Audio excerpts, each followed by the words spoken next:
Hello everyone. So our today's topic is poem The Moon by R.L. Stevenson यानी Robert Louis Stevenson of class 4th English from book Celebrate Pearson. Let's get started with the warm up. How would you describe the moon? अब moon यानी चांद को कैसे describe करेंगे यानी उसका वर्णन कैसे करेंगे? What do you think the moon does at night when everyone is asleep? आपको क्या लगता है रात में जब आप सभी लोग सो रहे होते हो तो चांद क्या करता है? Read the poem to find out what the moon does at night. चांद रात में क्या करता है ये जानने के लिए पोएम यानी कविता पढ़ें. Before moving on, let us read about the author R.L. Stevenson और Robert Louis Stevenson first. Robert Louis Stevenson एक लेखक हैं जो बच्चों की क्लासिक ट्रेजर आइलैंड 1882 और अडल्ट हॉरर स्टोरी यानी अडल्ट की डरावनी कहानी the strange case of doctor Jekyll and mister Hyde 1886 के लिए जाने जाते हैं.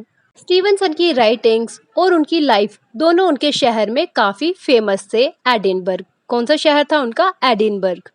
हेल्थ प्रॉब्लम से गुजरते हुए उनका जो बचपन है वो बहुत कठिनाइयों से गुजरा, जिसकी वजह से वो ज़्यादातर बेड पर ही रहते थे और उन्होंने आर्टिकल्स, बुक रिव्यूज़ और शॉर्ट स्टोरीज जो है उसे लिखना जारी रखा.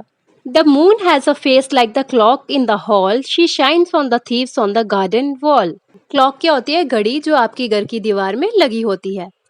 तो R.L. स्टीवनसन कहते हैं चांद का चेहरा हॉल में लगी घड़ी की तरह है यानी गोल, और चांद की रोशनी बगीचे की दीवारों पर बैठे चोरों पर चमकती है.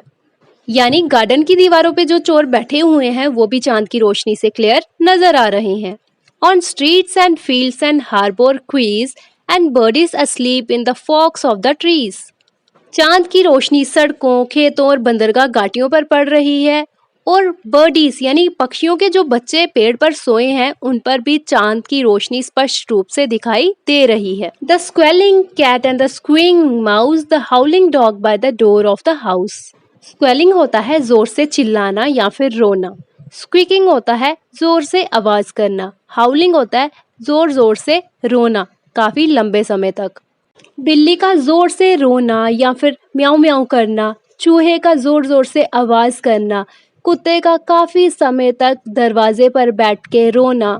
यानी चिल्लाती हुई बिल्ली, जोर से आवाज करता चीखता हुआ चूहा और घर के दरवाजे पर चिल्लाता हुआ कुत्ता. चांद की रोशनी उन सब पर क्लियरली पड़ रही है. The bat that lies in the bed at noon, all love to be out by the light of the moon.